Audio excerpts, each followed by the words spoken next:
De data aceasta, călătoria în Ceahlău a fost cu noroc. Și am ajuns pe vârful Toaca. Un spectacol de peisaje ni s-a deschis în fața ochilor. Acest vârf piramidal, așa cum se vede ca o piramidă de la depărtare. O lume cu personaje fantastice care a aprins imaginația oamenilor din cele mai vechi timpuri. Turnuri, piramide și coloane sculptate în conglomerate de la care au pornit atâtea povești și legende.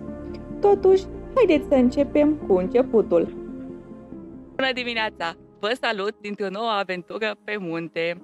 De această dată suntem în Ceahlău și am plecat să facem traseul către Cabana Dochia și vârful Toaca. În comparație cu data trecută, când am făcut traseul cu plecare din Durău pe la Cabana Fântânele, de data aceasta am ales să plecăm dinspre izvorul muntelui, urmând marcajul Banda Albastră și să urmăm astfel un nou traseu. Am ales să plecăm destul de devreme pe traseu, undeva pe la ora 7 ne-am pornit, am prins și răsăritul pe la începutul traseului. A fost un răsărit chiar foarte frumos, parcă mi-aș fi dorit să-l văd de sus. Și până în acest punct am mers doar prin pădure, s-a urcat destul de susținut.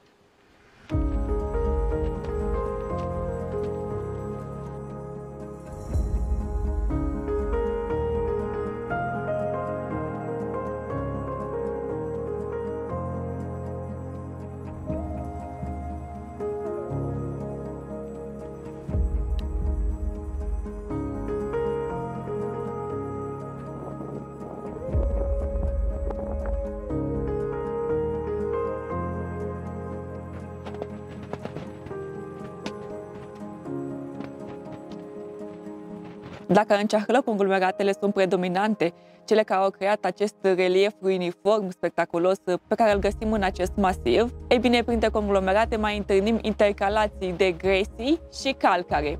Acum am ajuns la Piatra cu Apă, care este una dintre cele mai mari formațiuni calcaroase din masivul Ceahlău. Se numește Piatra cu Apă deoarece, după topirea zăpezilor, picură apă din tavanul acesteia. Am trecut de curând și pe lângă rezervația Polița cu Crin, rezervație în care publicul nu are acces, deoarece este protejată și trebuie aprobare specială. Se numește Polița cu Crin datorită zadei sau laricelui, care prin zonă mai este numit și crin din Ceahlău, datorită conurilor care primăvara au o nuanță roz-mov asemănătoare crinilor. După cum știți, zada este singura rășinoasă de la noi din țară care toamna își pierde acele. Culoarea galbenă pe care o capătă toamna, în contrast cu molidul, care este verde închis, creează așa o imagine spectaculoasă.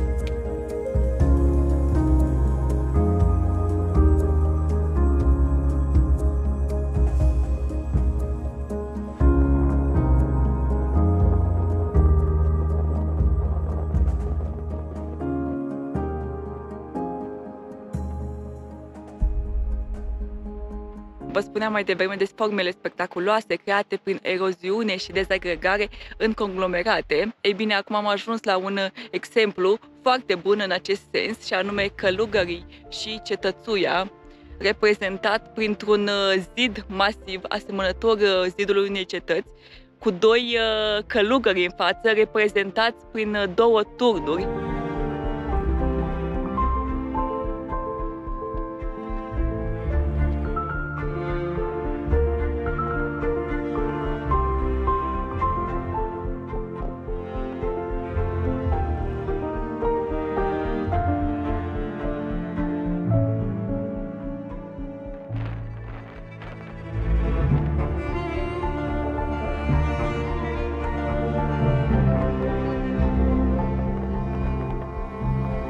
Am ajuns și noi la Cabana Dochia.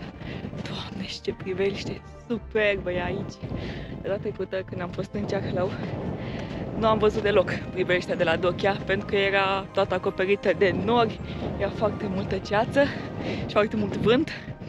Vântul s-a păstrat, încă mai este și acum bate destul de tare vântul, deci cred că drona nu o să mai scot pe ziua de astăzi. Dar cât de frumoasă este această priveliște incredibilă! Cât de frumos se vede spre ocolașul mare, superb! Iar acum continuăm traseul spre vârful Toaca. Mai avem undeva la 45 de minute, o oră, la ritmul nostru, pentru că ne oprim, filmăm, admirăm, pozăm. Frumos tare se vede!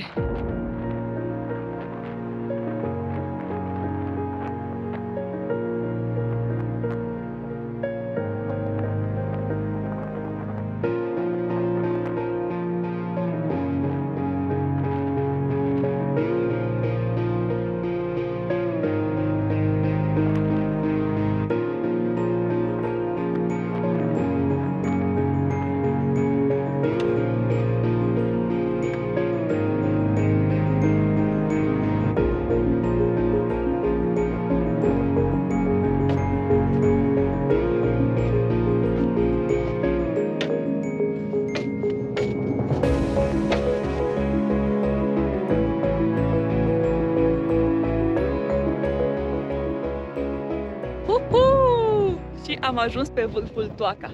După cum vedeți, vântul bate destul de tare, dar vizibilitatea este foarte, foarte bună. Se văd toate împrejurimile. Spre izvorul muntelui este cea mai spectaculoasă priveliște, spre Ocolașul Mare, spre cabana Dochia. Toate aceste forme sculptate în conglomerate sunt spectaculoase. Acest vârf piramidal, așa cum se vede ca o piramidă de la depărtare, oferă niște panorame încântătoare. Avem acolo și stația meteo și stânca Panaghia se vede foarte frumos la baza acestei mări de jnepeni acoperită parțial de zăpadă.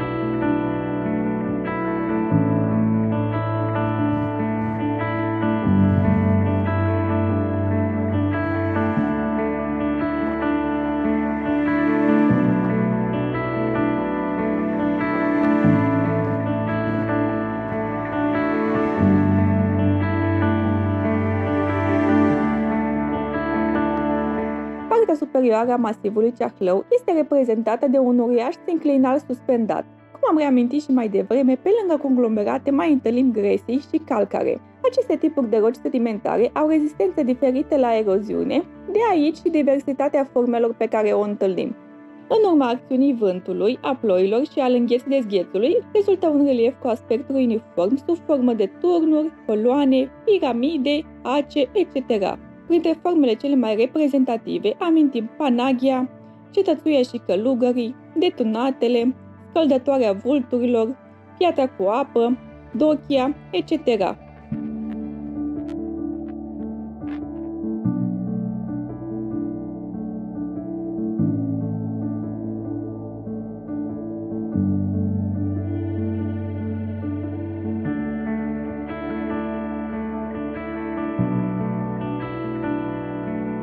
Am coborât acum și de pe vârful Toaca și ne îndreptăm către cabana Dochia, unde o să luăm și noi o pauză de ceai, vrem să bem ceva cald în acest moment. Și, după cum ați văzut, am văzut și o capră neagră, deci era absolut superbă. N-am prins-o foarte bine, dar cât de cât ați văzut-o.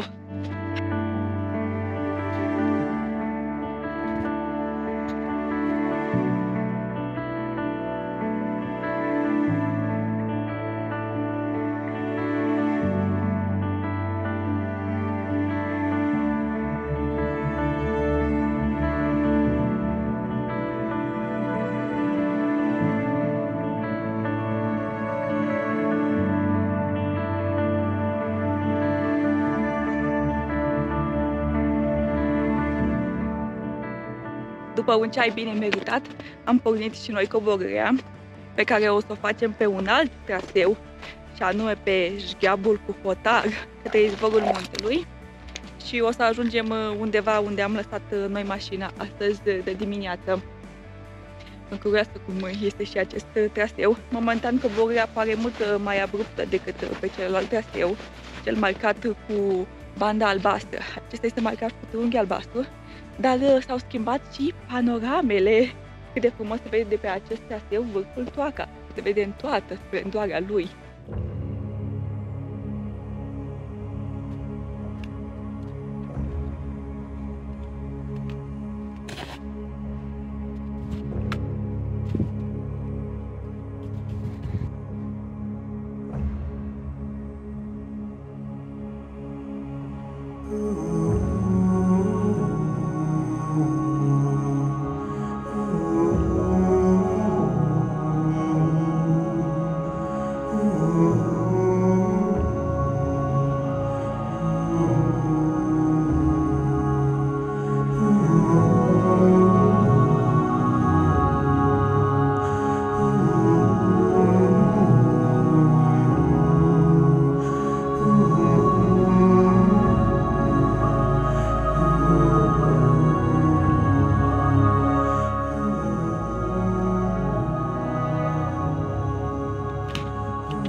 Comparativ cu traseul pe care am urcat, acesta mi se pare un pic mai dificil.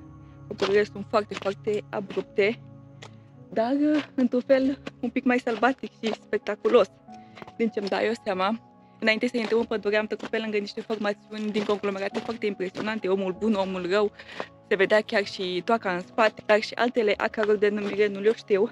Mi se pare genul acela de un pic cam periculos dacă este zăpadă foarte mare. În rest, cred că pentru vară este un traseu perfect. Dezavantajul este că cea mai mare parte, la fel ca traseul pe care am urcat, se merge prin pădure și nu ai diversitatea aceea de peisaje. Doar după ieșirea din pădure sunt locuri spectaculoase și putem admira așa peisajul, în rest se merge doar prin pădure, în special demolit din ce văd eu aici. Să vedem cum o să continue acest traseu și ce ne mai oferă.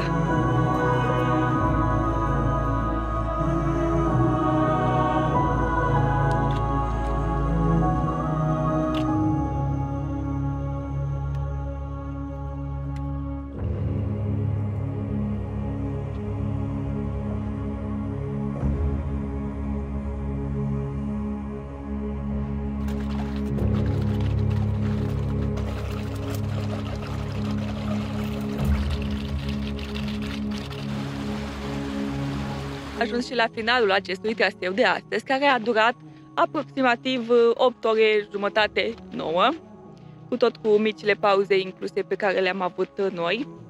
Nu am luat pauze prea mari pentru că ne-am concentrat pe filmat. După cum ați văzut, a fost un traseu frumos.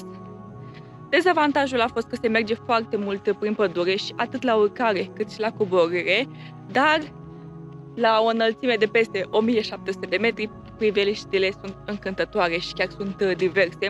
Toate aceste forme create în calcare și conglomerate animează toate aceste peisaje și le fac absolut incredibile. Cam asta este tot de la mine pentru astăzi, însă nu uitați că noi ne vedem ca de obicei în următoarea aventură. Toate cele bune!